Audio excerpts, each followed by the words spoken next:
Ready for the mosh pit, Shaka Bra.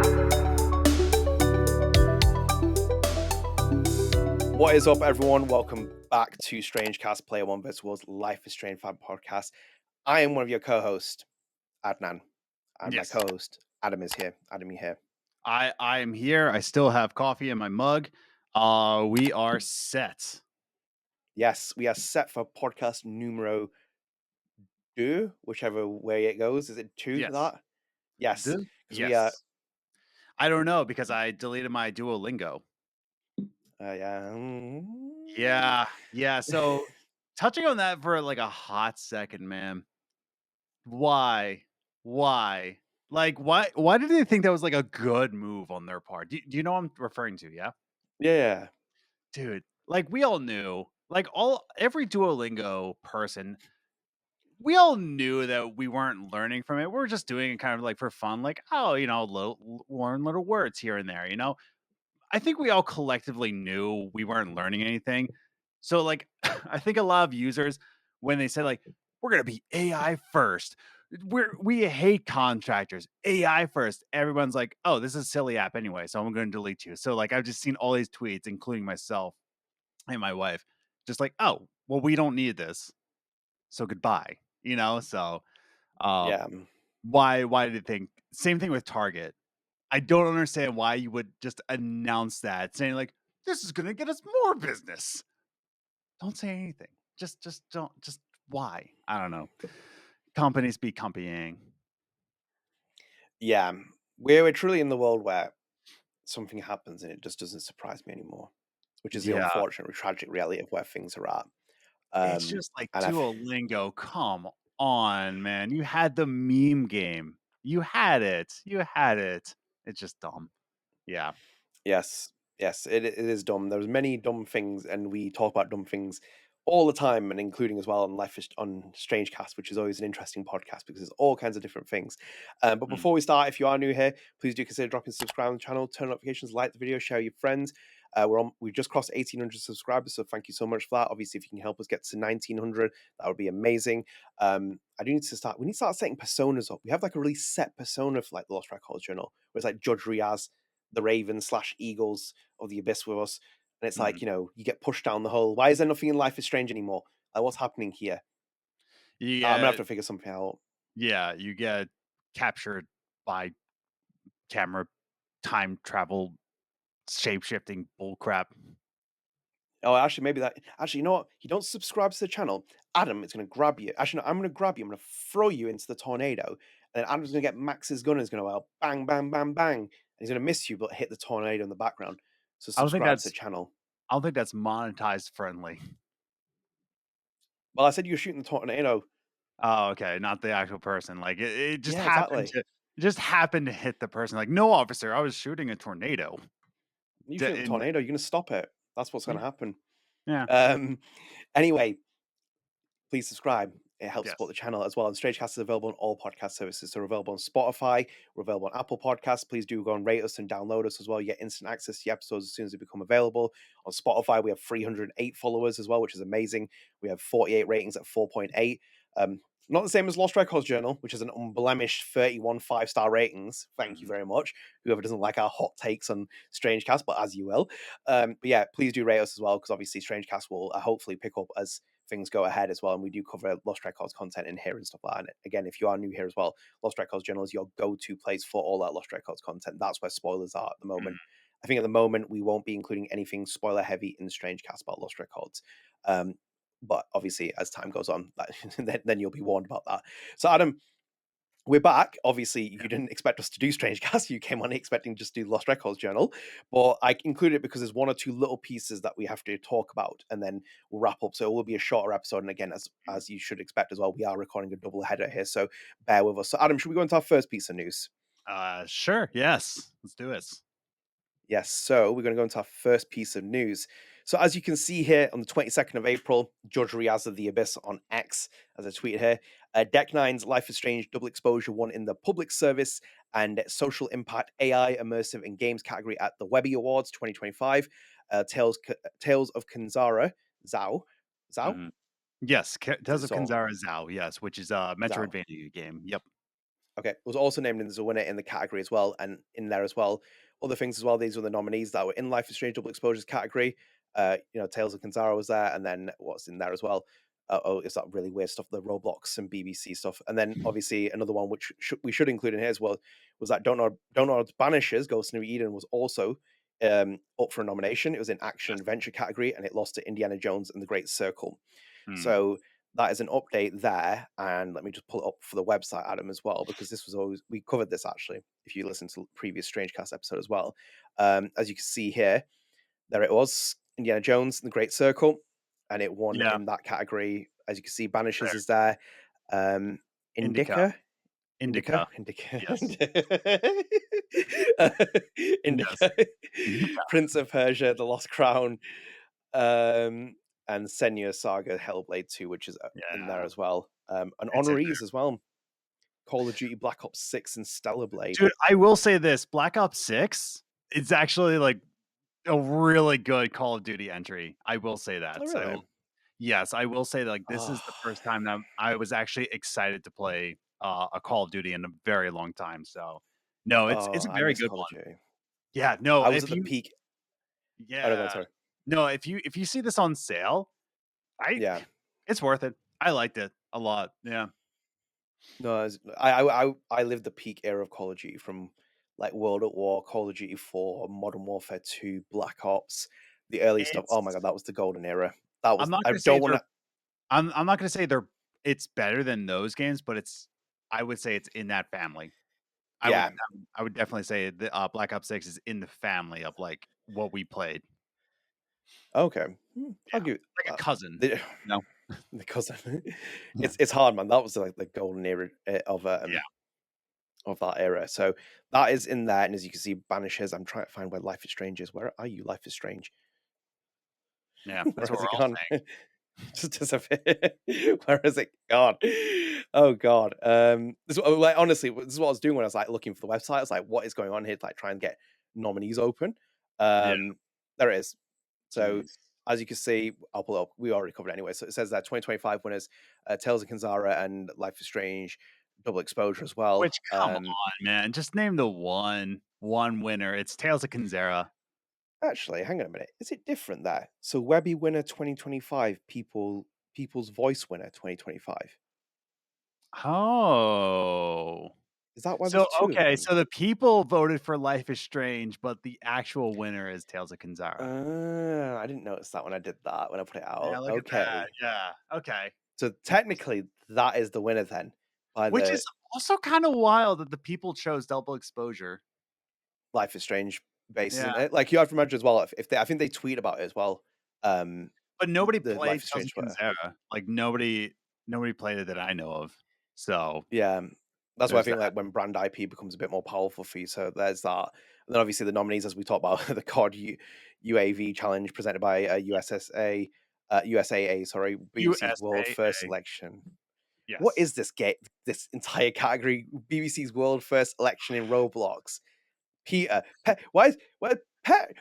AI driven immersive. Oh my god, dude. Chill. Oh PETA my is going god. for AI immersion. Oh my god. I hate this. What is even this? Go back to And then iPods. Stop it. and you have the honorees as well, which I've not even heard any of those two. So um interesting nonetheless. So Adam, Mm. we got the Webby Award for Life is Strange Double Exposure. There was no drama this time for either Deck Nine or Square Enix with the Webby Award. I think it's a little bit revealing that they haven't tweeted about this, either Yes. of them. Yeah. It's been like a week. I was like waiting for ages. I'm like, why has no one tweeted about this? It's like I'm the one who went and looked for it just to see if they actually won or not. No one has tweeted about this. It's telling. It's telling. Like it really is. Yeah, It's, what a game. What a game double exposure is. I will be revisiting it this year, but for different Mm. reasons as well. I like learned a Yes. lot about this game, and I do need to make some essays at some point when I get a capture card, and also see certain things because like this is the only Life is Strange game I've not got a platinum trophy for, and I Mm. dread going back to it because like, oh god, what happened? What happened here? And I even We said know this what to Adam as happened. well. Like, that's the thing. We Can I know just what happened. I'm gonna make an admission here to the listeners as well, and I said this to Adam, and I can't believe I have to admit this as well. I said to him, like, even through the question, he never asked me why I said it. I said to him, I was like, which do you actually enjoy recording, the Lost Records Journal or StrangeCast? And he was like, I'm here. Either way, I'm here Yeah. for it. But like, I only asked that because I generally had like a couple of weeks reflection thinking. I was like, I really enjoy recording the Lost Records Journal, and I dread Mhm. coming on here recording it because it does usually come across as like negative or repetitive or same things. And obviously, with Lost Records Journal, we broke it up with Olivia's interview, and it was great to have someone on the game who we really enjoyed having in the game. And it's like we're stuck in here, and it's like for me as well. You have to think about it as well. It's telling because I only did 2 interviews for double exposure, and Yes. I didn't chase up a single more. I can't do it. The comments were like, no, people weren't liking it. Some people disliked the videos, and then also as well as I don't really enjoy the game to go and do these interviews. Maybe down the line I might try and get some more, but I just can't do it. The game was just on every metric, man. I'm If like, what is going on? if Square wasn't such a scary entity to some people's careers, I'm sure we could do more like exposure interviews, like saying like, "Hey man, what was your experience in this?" Um, because we know that it wasn't a great experience making this game. So again, Square is pretty dominant in terms of publishing. So I wish Yeah, we could do something like that, but unfortunately, like I understand why people wouldn't want to like get under Square's bad radar because this is their livelihood. This is their day to day jobs that they're talking about. So, yeah. completely get it. Especially when it's a AAA monolithic publisher, and the same with the other ones as well. I'll just throw that in there as well. Some of the other ones are like as big as it is, and when you sign NDAs and it becomes as corporate as Life is Strange has become, you really lose that Yeah, behind the scenes essence where we see like a lot of the entertainment. Like in itself, again, like Michelle is tweeting with people and interacting with them, and even Luke does as well when he can turn up on like Blue Sky and stuff, and they interact with their fans and people who play in the game. And it's like none of that is here with like Deck Nine at the minute. None of that is here with Life is Strange at the minute. Like the days of Chris Floyd like replying to people and sharing posts about developers and stuff is long gone for Life is Strange. And they've really turned it into this like really corporate machine, as you saw with the last game.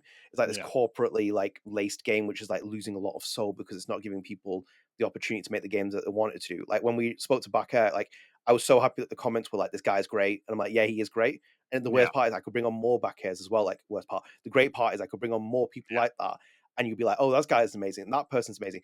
That's what like a lot of those developers are like because basically it's the same people who have like smeared a lot of the things of like the reputation of the game and how people perceive it, and we'll have to come on to that in a moment as well at some point. But like it's generally speaking, like there were a lot of lovely people that worked on the game, but for them to win this award, which is like literally almost a non-existent award and not even acknowledged it at the time of recording, at least on the 3rd of May. Yeah, it's very telling. And as you said as well, I'm firmly in the belief here because we'll never get anything, and I don't want anything anyway. I'm firmly in the belief at the minute we'll keep covering Life is Strange, we'll keep doing things. I won't be interested in a Life is Strange game as long as Square Enix is publishing it. That's yeah, where I've recently got to. I yeah. do not believe. And I don't think people understand like how powerful Square Enix is to people's livelihoods. I mean, look at the Ashley Birch comment that we reported on. Ashley's just like, oh, Square does what Square does. It's just like even Ashley Birch with the height of her career, right? I wouldn't say I'm not going to say that she's afraid to speak out, but she's just being professional. She is Yeah, being cordial. And that's the thing. Like these people are like making sure that they stay professional and they stay yeah, cordial so that they can get jobs because finding a job in the games industry right now is difficult as it is. yeah. So trying to expose a big company is not where the cards are lying. Yeah, and then to highlight that point, I'm going to move it separate a little bit from what's been said, but it's to kind of highlight it. This is why when scandals emerge, i.e., Harvey Weinstein and all the other things, they happen because eventually something cracks where people are allowed to talk about it. But when people aren't allowed to talk about Harvey Weinstein when it happened, it's because he was a big part of a corporation, the Weinstein Company, where if you badmouth this guy, you are going to lose roles with that studio and then also other studios because it's one of the cardinal rules in like acting slash any of these creative professions, you don't go bad mouthing other people because you build a reputation and they Mhm. won't work with you. And it's only until the quote unquote scandals hit that's when it happens. So it's the same with Brett Ratner. Do you when Brett Did Ratner you ousted Elliot Page on the set of did X Men 3? It only happened afterwards when people like made it Mhm. prevalent.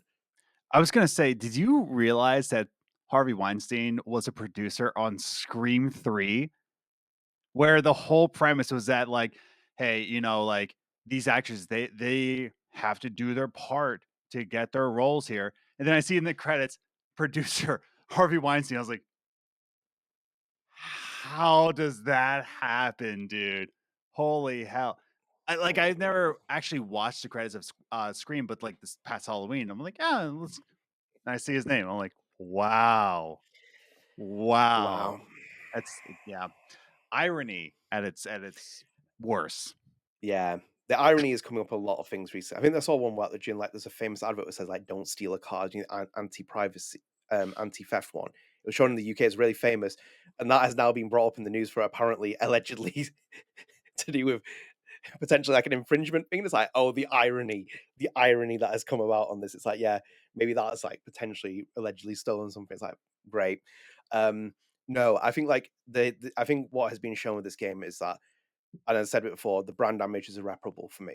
I don't even think that, even for example, being Chloe Price will save this franchise now. I think that they've done so much damage to it. And I know, and I expect them to do it anyway, but like, I don't think that it was going to be enough now. I think people might buy it, they might play it, but I think you've caused so much damage to Life is Strange's brand IP.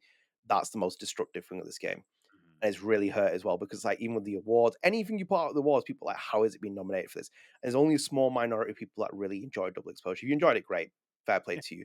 But for me, the main thing that really carried it was Hannah Tell, and I feel very sorry for Hannah Tell because, like, we're not even had like tons of like people doing interviews with her and stuff, and it's like, it shows like how much the game was poorly received and the way it's sold, and even that financial expert said that it didn't sell well. All the metrics point to this being a commercial and brand flop that has caused this franchise to sink to its lowest point. It's truly its lowest point when we're covering it now.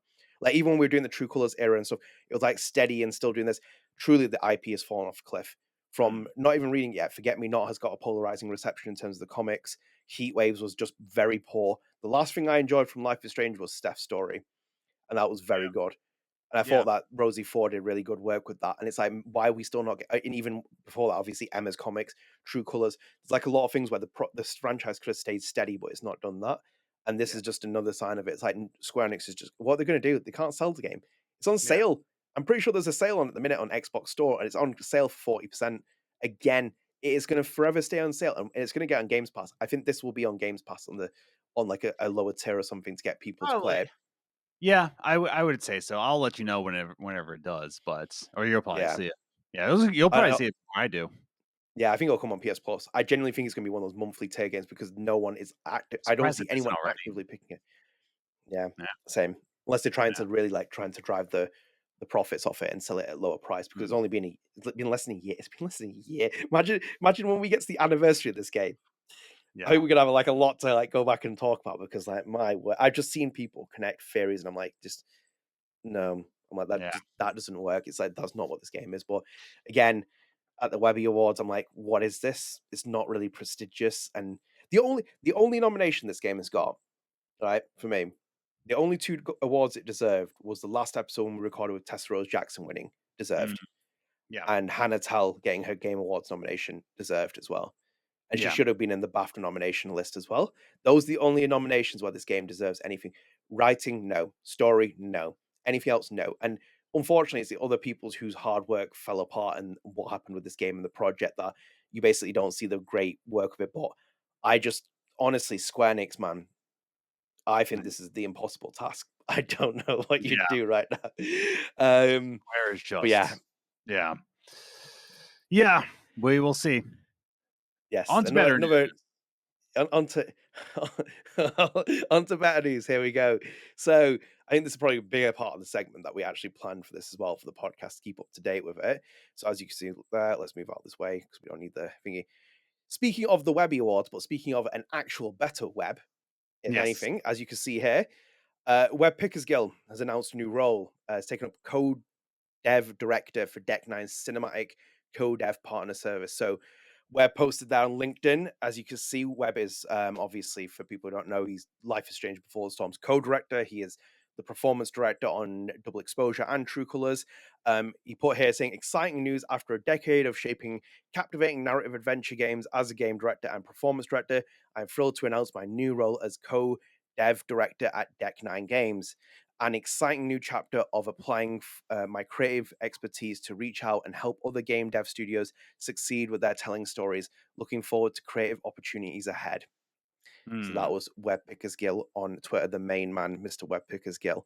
And I was obviously, I don't need to pull up, but we talked about the co-dev service. We did an entire episode around that, or a video around it. So Deck 9 has branched off into a co-development service where it's trying to liaise its motion capture stuff to other studios to build that line of things. Adam, Mr. Webb Pickersgill has moved into this new role. What do you make of it? Uh, I think we talked off podcast about this. I'm just like, it, man, it's okay. So good for you, Webb. Like, good for you getting, is it a promotion? Is the real question. Or is it kind of like adaption? A promotion or adaption? It's like blurring the lines, isn't it? Yeah. I Can I think, be honest as well? yeah, go for Sorry it. to interrupt. They'd be screwed if Webb wasn't doing this, Yeah. personally Yeah, speaking. absolutely. Like, I think it's just like, it could be like a win-win situation for both parties, for both Webb, like job security, especially in the games industry. It's job security. It's Mm, also a win for Deck 9 to say, like, hey, this is the way we have to produce money to give Webb a job. So it's kind of like a weird situation with Deck 9. It's a weird situation with the games industry in general. So when we have yeah, $80 games, you know, people getting laid off left and right, but Webb has a job, and I'm happy for Webb. yeah, You know, yeah. yeah, There's a lot to take away from that comment when I saw it. I just Deck 9 is in survival mode in the same way as the other studios are. Like, yes, let's not lie here. Don't Nod's position is not very good. And I've reported on this for a long time. Their financial earnings are catastrophic. Let's be very close to that as well. If you look at that earnings and the burning rate of cash and the way that I think was it the studios might be profitable by 2030 or 2029 as a yeah, publicly listed company. And it's the only recent game it did double exposure. The only recent game lost records was sales in line with expectations. The industry is on its knees. We've just talked about this in a big Lost Records Journal episode. You can go watch where it's talking about Lana Pierce's video as well, talking about the games industry in the state. And Adam alluded there to, for example, $80 games, Xbox raising its prices, PlayStation raising its prices on consoles. It's been constant as well. And Deck 9 needs that. And I think at this point, and I'll be honest as well with you, if Webb Pickersgill had decided not to do this role, Deck 9 would be screwed. I genuinely think you would be absolutely screwed without him to not doing this role, because like they need this service to support the company in the long run whilst they're doing whatever else they're doing with it. And if he had not taken this on, imagine if you like turned around and said, I'm not doing this. And if you're going to force me into it, I leave, hypothetically yeah, speaking, you'd be screwed. Who else is going to take it? Like, really going to yeah, advance this from the business side of perspectives, because they need him in that. And it doesn't, and for me as well, it doesn't feel like a promotion. It feels like it's blurring the thin line here of like it's quote unquote a promotion, but it's also more about we need you to do this, Web, because of that. And I will say this 100 more times as well. And I'll say it many times as well. I spoke to Web years ago when I appeared on his stream. I wish I still had that capture. I don't know where it went as well. I wish he saved it as mhm, that archive. Maybe he has. It's like almost like 4 hour stream because I stayed up all night talking to him and stuff. That studio would be infinitely 20 times better if it had more people like Webb Pickersgill in the game department and in also the performance direction, among many mhm, other things. And the fact, for example, that they laid off all those people last year and then didn't think, actually, we really need this guy back in the game development area, baffles me beyond belief. Like, mhm, truly baffles me. Because, like, for him as well, and I'll say this as well, okay, Before the Storm is a bit polarizing for some people, yeah? It's a big entry point for a lot of people, and a lot of people do love it because of certain characters. And that's fine as well. I know that some people aren't a big fan of Before Storm, but generally speaking, a lot of people find it as an entry point, and it's still relatively seen as a good game in the series for a lot of people. He's also done the performance direction on True Colors, which was outstanding for me, absolutely mhm, outstanding. And he did the performance direction on Double Exposure, so he delivered very much on Double Exposure. And again, is one of those people with Hannah and also with Tessa Rose Jackson who has a right to hold their head high. Same with people like Back Hair as well. Again, people who did their work and are unsung heroes deserve that. And then now he's doing this as well. And for Deck 9, I just do not understand why you would not use this guy in more proficient roles. With the amount of experience, Webb yeah, would walk into many other AAA studios. I would 100, if you put a CV in front of someone, they'd take him. I would yeah, 100% absolutely expect that. His resume and body of work is no different from high-end developers as well. That's like Mhm. Alejandro. If Alejandro had to leave Supermassive Games, guy would walk into in the sense of like, obviously I know the gaming industry is difficult to get jobs, etc. But I'm saying in terms of the body of work and the quality of content, would walk into another job properly. It's like he's got an incredible portfolio of work that he's done, and he's a very talented developer. Same with Webb in this case. And you Yeah. now put him onto this co-development service to move forward. And here we are. And I'm just sitting here thinking, like, what are you doing here? Because one thing I know as well, and it's interesting because I put this out on Twitter and on the graphic, and I put it on my own Twitter feed. I always find it interesting that people didn't read into what he posted on that Mm. LinkedIn post a bit more. They just like looked at it because it tells you a lot in the first part and the second part about what's happening at Deck 9 and what Mm. goes forward. Because for me, for example, that clearly shows that he's not the performance director anymore in terms of on Yeah. that resume. Because he said that I'm leaving game development and etc. And it sets up what I expected to happen in terms of at that studio among many other things going forward, because it's in Mm. the message as well. You can see it where it's coming from in terms of like my perspective looking at it. It tells you where you're going forward from it. And I'm just sitting there Yeah. thinking like, what is happening Deck Nine? Like you really need to get a stable footing. You've had Yeah. 2 rounds of layoffs in 2024, and you're now in this position where you've launched a co-development service. It's not been marketed as strongly because no one's really talked about it. I think we've talked about it on a video. No one else has done anything on it. And you've put Webb in a position where he has to go and liaise with different studios in a climate where they're not willing to pay for motion capture, etc. And what's the end goal here? Yeah. And I think for you as you said as well, I think there is a job security because Webb Pickersgill is one of those people that Deck 9 could never let go. And the same thing I think, for example, with people like Stefan Frost, because you need people like that for what they do at the studio and what they work on and the capacity that they work under as well, and what they offer for that studio. Deck 9 is truly on its knees, truly on Yes. its knees. And I think Webb is a lot has been placed on Webb for the long-term service of the motion capture. Um, but it makes me interested to see what happens going forward. Because like, yeah, Yeah. yeah, I can see a lot of things playing out here now. Um, I just it's just I don't understand how Deck 9 has put itself into this. No, actually, I do know how Deck 9 has put itself into this position as well.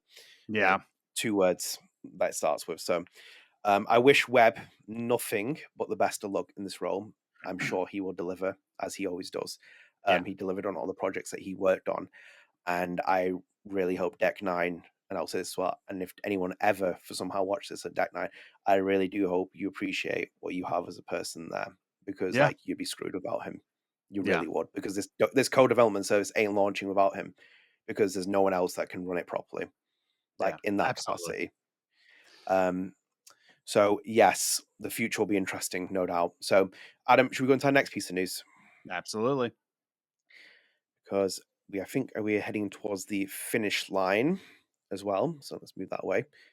Um, Yes. okay, so this was recent, so we'll include this as well. And this is from Jonathan Stauder, the former Deck 9 developer, Life is Strange Double Exposure's director, and has reacted to the Gayming Awards, GAY, Gayming Awards nominations that the game received. It got Game of the Year and the Reader's Awards choice. And Jonathan Stauder wrote on LinkedIn, he put Life is Strange Double Exposure is nominated for 2 gaming awards. We're up for Game of the Year and the Gaming Magazine Readers Award. This occasion to once again celebrate recognition of hard work of the Life is Strange team is also an occasion to once again point out that most of the team responsible for this game has been laid off.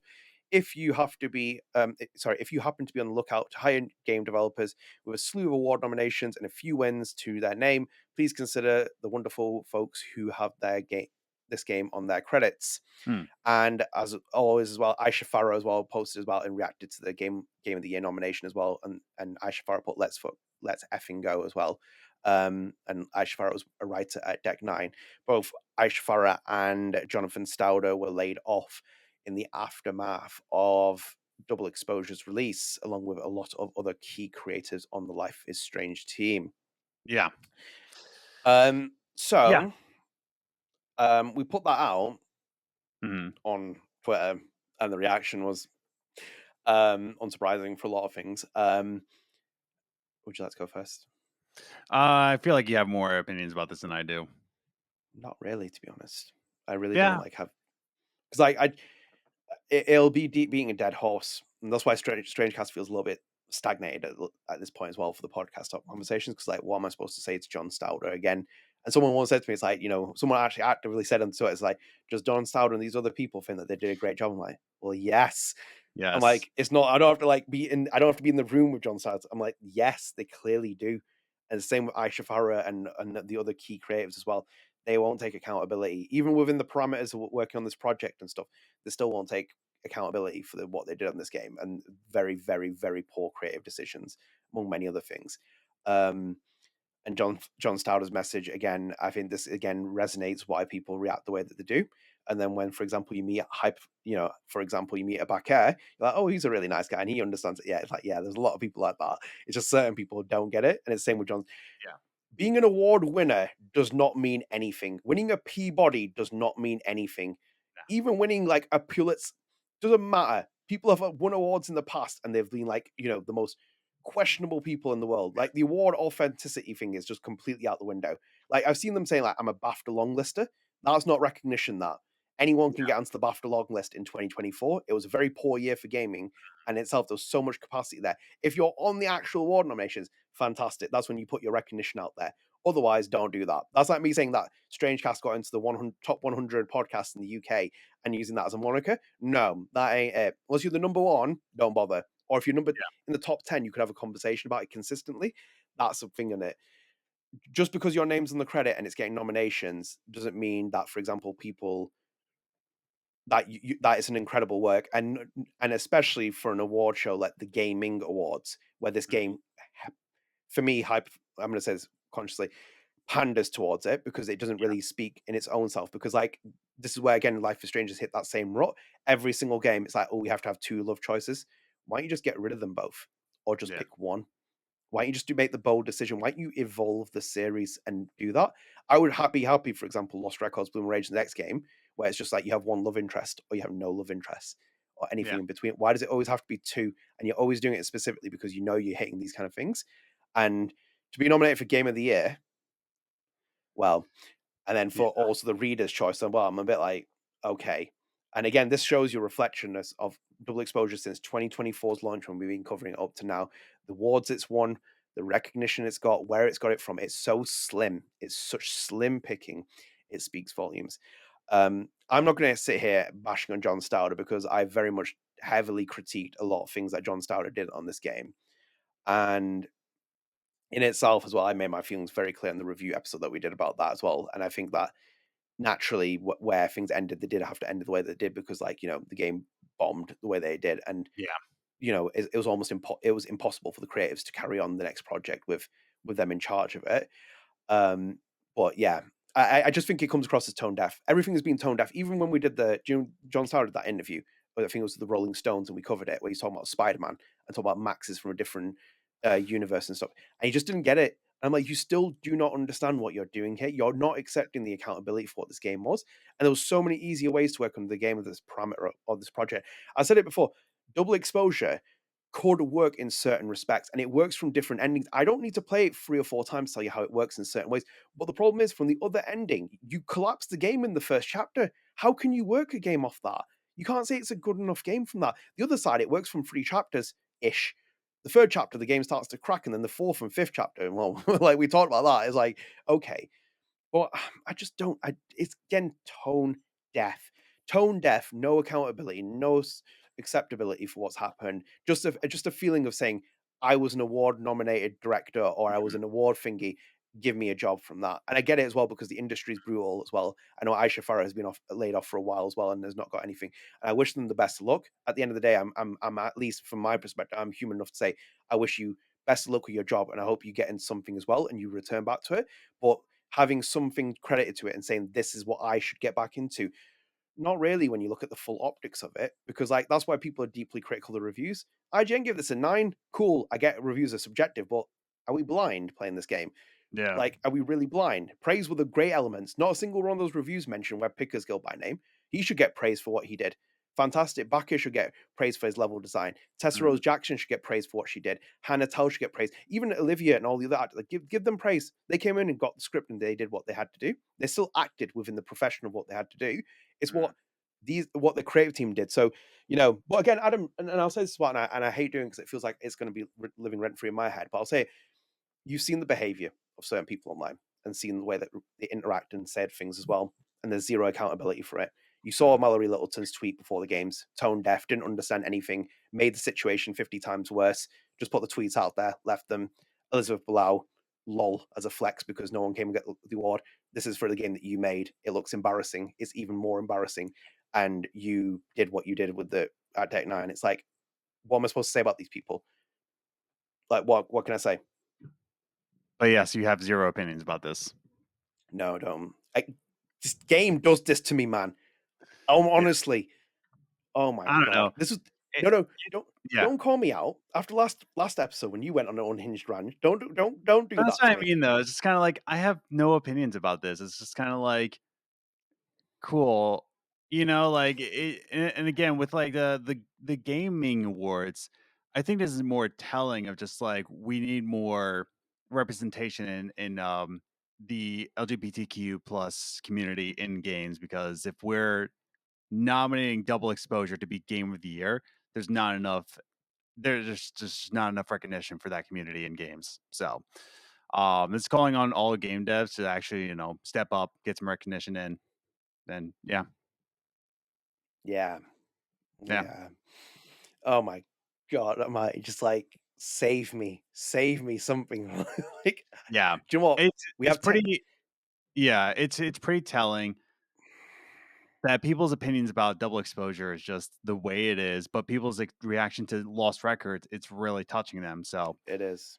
yeah, I don't know. I just have zero opinion about this. It's kind of like, yeah, okay, Yeah. great, Yeah. I but feel like it. people still don't like it. No, I feel it in the tone. I feel it in the conversations we have. I see in the podcast we do, the content and stuff, and I see the reflective. I can see that reflectionness of myself and the way that we do podcasts and what we're speaking about, what we're talking about, and it's like so obvious among many other things. It was just disappointment, and it's more on Square Enix as well for this as well. You messed up the biggest opportunity ever for this, and it was like, and we ended Yeah, up where we're at now. And it's like, what am I supposed to, what am I supposed to change my opinion now and gloss over this and be like, oh, it's fantastic and it's amazing, it deserves? No, things get critiqued fairly and rightfully as well, and accountability needs to be held for that as well. No accountability at all. yeah, My opinion, at least from the optics of what's been said, no accountability. So yeah, as you will. Should we go into our last piece, Adam? yeah, yeah. Yeah. So anyway, let's move on with this. Don't worry, we've got fun times with Life is Strange this year anyway. The 10-year anniversary is coming up, so there's always a lot of different episodes and stuff to talk about. Adam, another piece here as Yes. well. So this is from Pix'n Love Games as well on Twitter on the 30th of April. The first sample of the official Jusant art book have arrived at the office. A huge thank you Yes. to the team at Don't Nod, and I believe that's Marine Mark, who's put for the tremendous work they've done, iconography, concept art, interviews with the developers, and absolutely divine piece of work.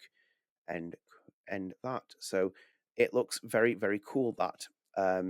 And let me just pull it up here as well on the website because I'll pull it up for you guys if you are interested because you can check it out. Because I know a lot of people do like Jusant. It Mm. was well received despite its poor sales. As you can see there, it's on the Pix'n Love website, 44.90 euros, releases in Q2 of 2025. The Art of Jusant, The Great Expedition, book text in English and French, go behind the scenes of the sumptuous Jusant through this luxurious art book produced in partnership with Don't Nod, intended to offer fans and the curious and immersive divide into the heart of Jusant's creative process. The exclusive large format book contains 300 pages of hundreds of previously unpublished documents and illustrations using the making of one of the most unusual games of recent years. Backgrounds, characters, concept art, objects. Author Marine Mark, immersed in the Don't Know studio, provides a fascinating and intimate account of choices and inspiration that shaped the spellbinding universe from the first sketches to the final renderings. The development team shamelessly reveals the secrets of their experience, providing a behind-the-scenes insight into amazing human adventure that is this ambitious project. Winner of numerous awards, Jusant is disconcerting, mysterious, and definitively poetic experience. Nearly 500 official illustrations, Jusant character storyboard, artworks, 3D models, and background, test drafts, research work not used in the final version, previously unpublished testimonials from developers on the creative process behind Jusant is worldwide shipping Mm. available. So this is part of the Jusant stuff. I know that Pix'n Love sells a lot of things. I think the Bosson edition, the collector's edition, is now sold out. I think the first edition of the game has been sold out on here, so at a limited run. So it seems like it's sold those things, and yeah, exciting nonetheless. Adam, will you be picking up the art book? Yeah, definitely. I love Jusant. Jusant's audio design, music, gameplay, art, of course, in this book. No, it's a good thing to have. I think everybody should be playing Jusant for sure. Yeah, the music, the vinyl's beautifully off for that. I thought that was outright amazing to look at, and even the music as Yeah. well is incredible on look at. And then obviously Edward Kaplan has worked on that, so you got all his incredible art in there, I imagine, and many other things. Yeah, great. It's a shame that Jusant came out at probably the wrong time in this industry, very much so, considering the climate of it.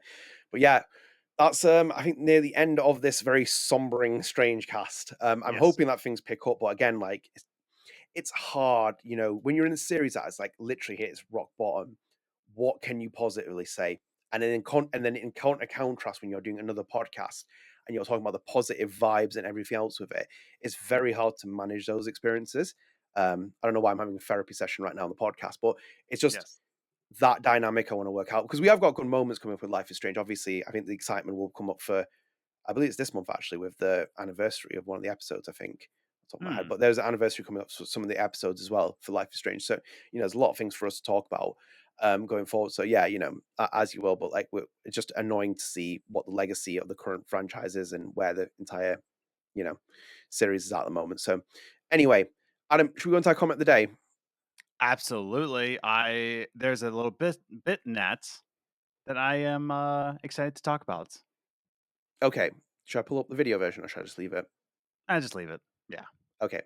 So I'm going to pull the video to play the audio and it's going to confuse you guys. So this is from, is this Lil?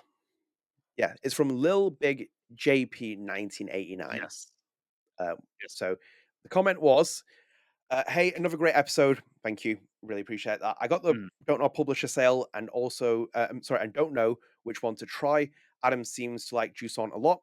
Curious if that's a good Yes. one to try. I believe Adam replied to it as well, saying that it's definitely worth playing Definitely Jusant. worth. Mhm. Yeah, and leave us an update so we know about how you've been saying about that. By the way, as well, I'm going to preface this now as well. And ironically, I said that this isn't a Lost Records spoiler podcast. There is a spoiler warning here. Please do skip if you have not played Lost Records Bloom and Rage. The comment of the day is now going to be laced with it. Um, Also, in Lost Records, when you call Swan's number in the past, you get the Mhm. message of "Don't forget," but you can call her again, and she says, "Cat, the abyss, she's still there." They are Mm. setting up the pieces. You said a special episode soon, though. Maybe that Michelle Coe interview you always wanted. End quote. So thank you firstly for the kind words. I hope you enjoyed Jusant as well. The Michelle, no, that was we were referring to the Olivia Lepore interview, which obviously is now out. And thank you so much for watching that. It's amazing to see the feedback on it. Michelle Coe will one day be on here. That'll be amazing when it happens. Um, I'm sure he will appear on the Lost Records Journal at some point or another. I know he's a very busy man, among many other things. The same with the Don't Nod team, but I know that the Don't Nod team has been very open to coming onto Lost Records Journal, and in their own time, I'm sure they will come on, obviously, because there's a lot to be talked about as well. I'm sure as well we all want to see Michelle meet Adam because that's gonna be two worlds meeting. Yes. That's two different personalities completely meeting, and I'm already like sitting here thinking like, oh god, he might never ever speak to us again after that. But no, obviously all that is great. And then I think yeah, the Lost Records piece is interesting because I've seen that you can start seeing links where with the phone as well and who you ring, and if you ring Swan's number as well, you do get little messages as well. And I think Nicefield did a video on it, so you can go and check out Nicefield's YouTube channel with all the different numbers that Swan can ring on her phone in the first tape. So yeah, I do think that there seems to be more setting up for Lost Records by the way that they're doing things, and obviously very excited for it. As you will, we already knew this was going to happen in terms of more games in the entry. So yeah, Mhm. all very exciting. So thank you for the comment, Adam. Anything else to add? No, I'm just letting them know like you should be playing Jusant. Um like honestly, like the just the audio design alone. I Yeah, am just enthralled with. The audio design, the music, yes, it's separate thing, but just the audio design of Jusant is just insane. So Yeah. yeah, you need to be playing Jusant. It's only 4 to 5 hours of gameplay, so definitely worth your time. Yeah, no, absolutely. Like there is, and this will be a game I will get to at some point working on it. Um, but they're on publisher sales, and it's definitely something you can pick up quite easy and go from that. But no, Juice on. I hope you do enjoy it because I've only heard good things about it. It's just a shame the way they ended in terms of not being a commercial success and obviously assets Yeah. being written down, which has ended the way it has. But don't know, it's adapting just like every other studio in this industry, so as it is. And yes, the Michelle Cohen review, Michelle will one day emerge in Lost Records Journal, I'm sure of it, and same with hopefully Luke as well. But anyway, we will wrap up here. Adam, any other last piece of business? Or are we done? I do have a share the arts, spread the arts. Oh, spread the art. I completely. Oh no. Okay, sorry. Spread the. I'm sorry. We've done so many Lost Records Journal episodes. I completely forgot spread the arts exists. Yes. Continuing, spread the arts. Adam, would you like to go first? Actually, you go first here because I got a pretty shocking one. I feel like you should go first. I'm a little bit shocked myself. I need to kind of get my thoughts here at the moment. I completely. So I want to preface that as I say this, I have spoken to Luke about this, and I know Michelle is already on this. So when I say this, okay, I'm just saying that the creators of Lost Records know my opinion, okay? Lost Records is but don't play. No, I'm just kidding. That's not it. Expedition 33 Mm. is becoming, and I don't say this lightly, is becoming my top 3 game of all time. All time. It is getting more love from me than Halo 2. What? Dude, like, okay, can I talk about this game for like a hot second? Expedition 33, which again, when I said that, I've already talked to Luke, and I'm just like, I love Lost Records. I'm saying that right now. I love Lost Records.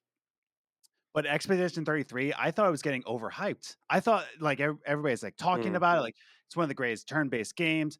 My boy Maddie, like he was saying, like the turn-based is better than Persona, and I was like, this is getting overhyped. Thank God it's on Game Pass because I gave it a download. I'm trying it out. I'm nearing the end of it, so I haven't beaten it yet. But when I tell you that this game is a masterpiece, you were talking in Lost Records that like there's no such thing as a perfect game. And I didn't want to say it, but I was like, Expedition 33 is getting really close to being a perfect game. The story, the art, and let me tell you about the music. The music is done by a guy named Lorient Testard. He got the job 5 years ago because he was just a guitar teacher. He put his music out on a indie game forum that he Mhm. never went on. The game director was also on that indie game forum that he never went on. They happened to meet each other, things clicked, and now it's an 8-hour soundtrack, Adnan. His first get go out the gate is an 8-hour soundtrack. It's insane, dude. And the team here, there's only 30 people on this team, and it looks insane, dude. Like It's the their first game. it's their first game.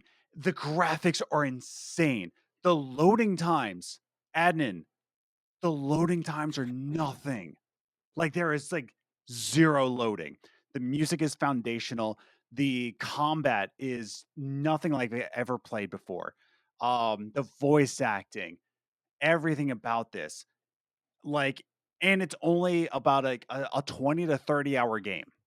Like it's a JRPG that's like Mm. 20 to 30 hours and it prides itself on its French roots. Like it is all about French. Like it is just so French, dude. I am I am in love with Expedition 33. What I'm telling you right now, of all time, I don't want to say it's my favorite game of all time just yet. I want to sleep on it after I beat it. I'm telling you right now, I've played Final Fantasy. I've played all these things. It is a message, and then this is the last thing I'm gonna say about this game. Expedition 33 is a message to the game industry that you have no excuses. The composing on this game makes me say, "Hey, you have no excuses not to be a better composer. Like you have Mm, no excuses because this is just a guy. This is just a guy, like a yeah. guitar teacher, and it's making me want to be a better composer. But more specifically about the games industry, this game is $50. Okay, this game is a $50 game. Maybe a team like of 30 people. Their first game, the loading times are nothing. There is no microtransactions, and it is. I'm telling you right now, in terms of turn-based RPGs, it is a perfect game. It is 100% 10 out of 10, perfect game. Made by a first team, 30 people, small team, $50. Dog. It is Expedition 33 is becoming my favorite game of all time.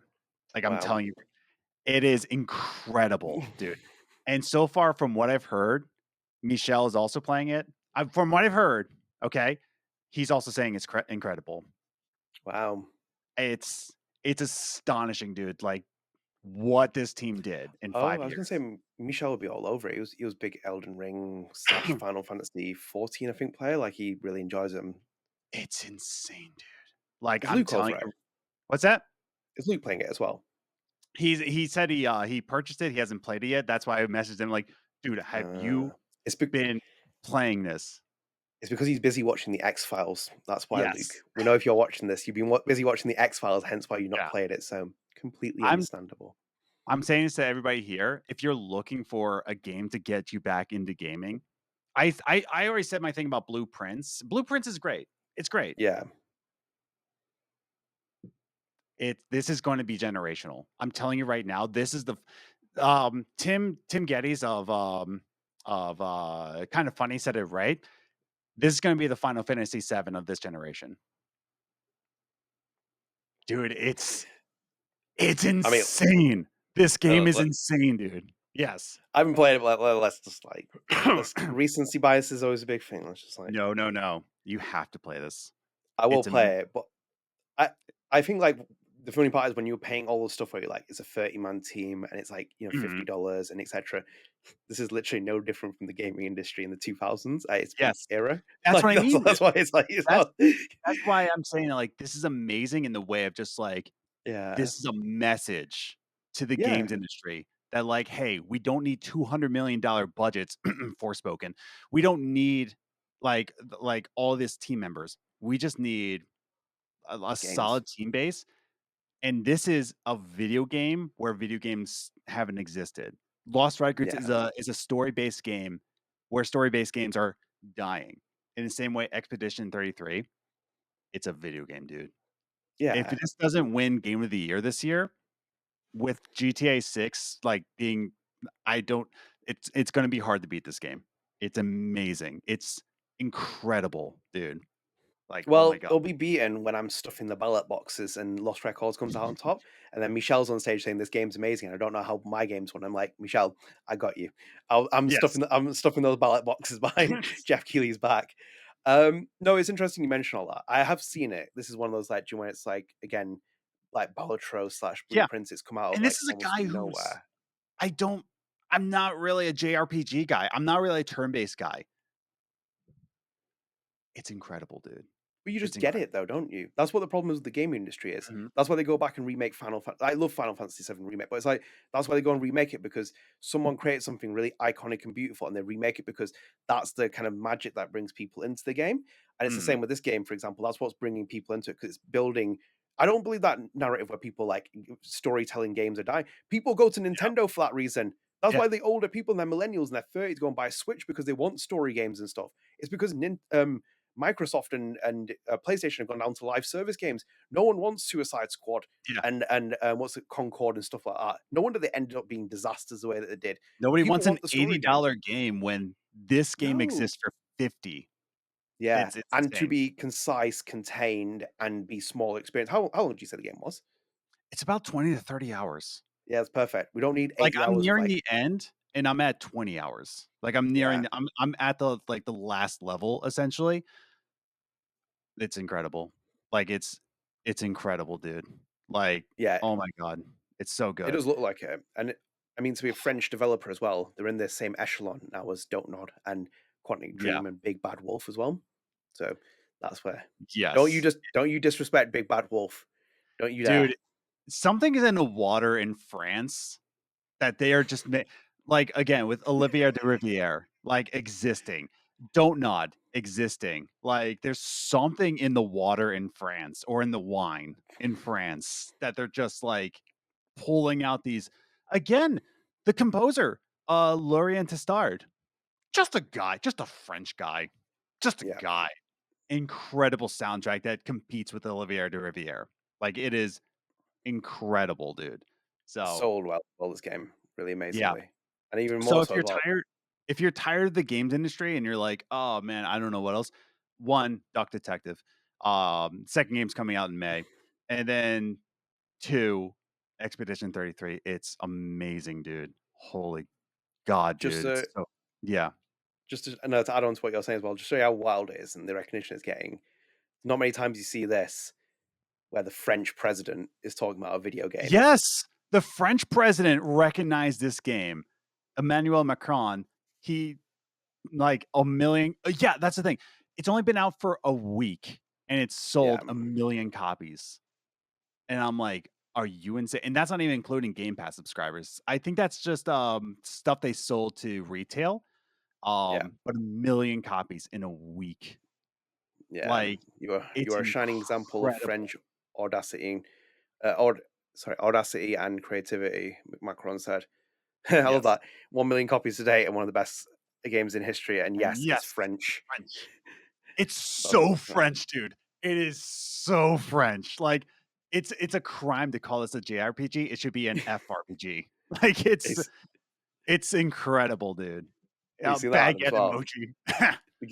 The game's account replied in turn with the only acceptable response, a baguette emoji. Yes, dude. It's so uh, French, dude. They throw around French curse words, like, a lot yeah. all the time. It's so good, dude. Oh my god, it's Hmm. so good. Like, I'm That playing is on story mode difficulty, and it's still challenging. It's not like it's not difficult, it's just challenging, and it makes yeah. you still think, and I every time you're just like, just the art, just the world, dude, I wanna be a part of it. Like, again, I haven't been this excited about a game franchise in a very long time. It's dude, Well, it's these are the incredible. games that remind you they're a gamer, and they're Yeah, kind of like the I'm heartbeat as well telling of you right gamers are. now, like, I'm not saying that this is again, this is going into this is the greatest game of all time in the way of like, hey, me personally, me, top 3 for me, not all around encompassing like this should be the like best game of all time. But I played Breath of the Wild. I have played Final Fantasy. I have played what are the Metal other Gear. games? Yeah, I have played Metal Gear. Like for me, and I don't do turn-based RPGs. It's incredible. Yeah. It's Oh, I'm incredible. not doubting it. I will buy it at some point, like a later date, and I'll probably commit some time to it in the summer. Yeah. I'm glad that these games exist and they are challenging the status quo. Because even the publisher, I've not even really heard much about them. They're a UK publisher. Bloody hell, I UK played Elden publishing, Ring. and Yeah.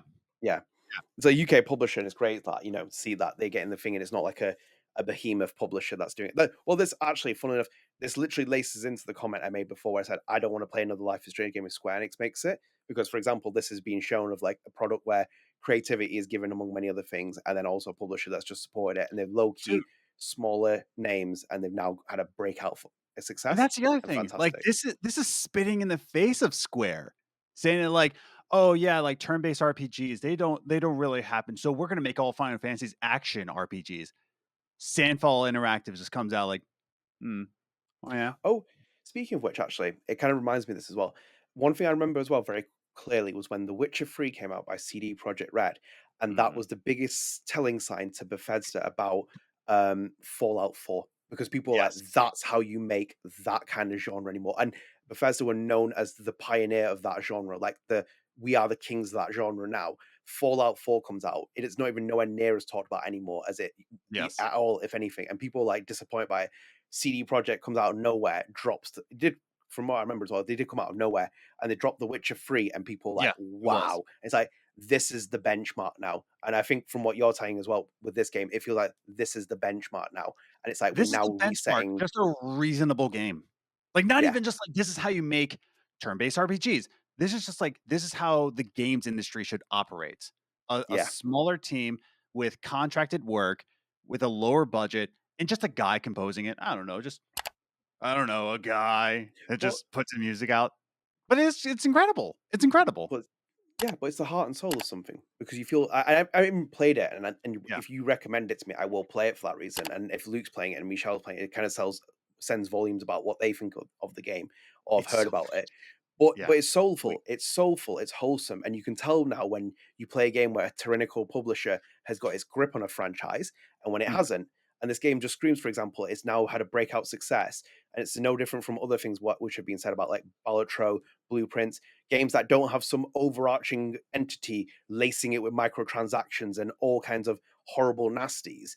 And instead, you just get a soulful, wholesome video game. These are the Yeah. games that will save that industry, and Hey, it'll save it. And look at like what 2025 is. You just pointed out 2025, Lost Records, Bloom and Rage, Blueprints, Claire Obscure, Expedition 33. All of these games are made from smaller teams slash indie games. You know, like this is yeah, when I say that the games industry is going to crash and have a resurgence, this is we're in May of yeah, 2022 2025. We're in May. Like that's the thing. And not all, like this collectively in terms of blueprints, yeah. lost records, this game.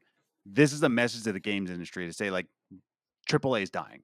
It is. Yeah, it Yeah. is because they've lost control of it. They've spread the budgets out.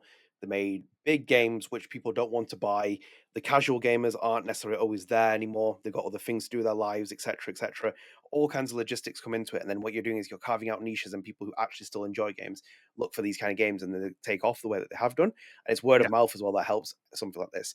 No, it's great though. I haven't finished it. Let me know what you think, and then I will probably like look at throwing the investment into it because if you guys are looking, because I love Final Fantasy VII Rebirth and Final Yeah. Fantasy VII Remake were fantastic for me. They were like almost I'm telling complete you right now, experiences. if you enjoyed Final Fantasy, dude, it's oh my god, it's fucking incredible. Like Yeah, I have to curse about it, but it's so incredible, dude. Oh my god. it's fair. I don't mean Those are to kind of. oversell it. I don't mean to overhype it. It's that good. Like Have you seen what podcast we're on at the moment? We don't overhype things unless we actually enjoy them, and it's like we just literally spent an entire episode complaining about the fact that we can't talk about Life is Strange in a good tone, kind of like positive vibes. yeah.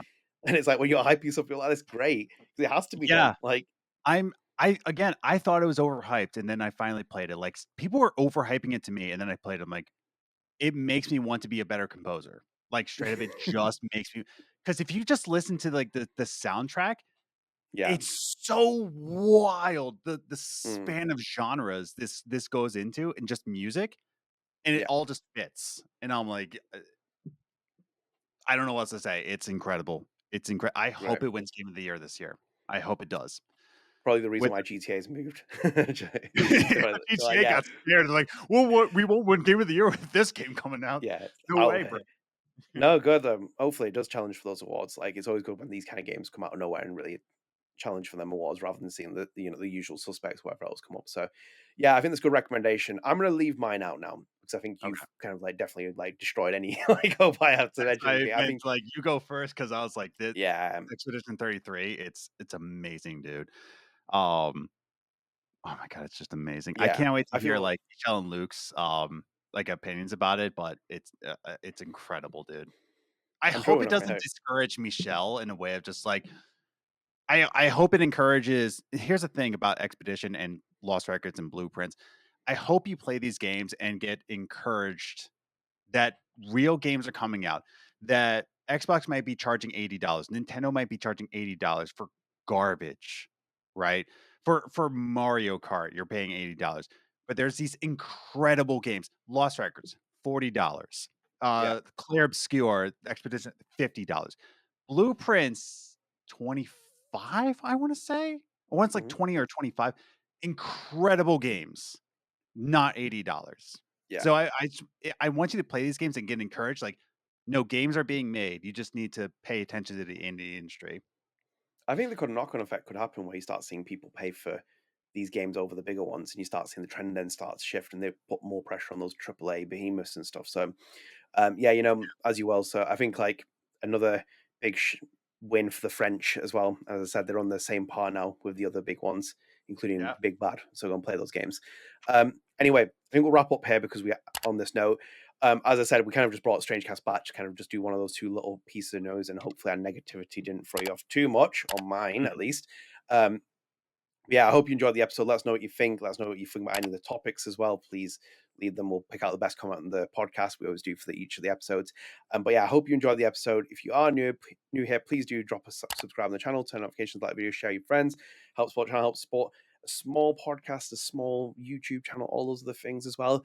And also as well, StrangeCast is available on all podcast services. So we're available on Apple Podcasts, we're available on YouTube. So we've got 300 plus followers on Spotify. We've got almost 50 ratings on Spotify. So please do rate us and support us because they help boost our visibility out to people. And also as well, as I said, if you subscribe as well, we're almost at 1,900 subscribers. So we're closing in on 2,000. So please do subscribe if you do come here regularly.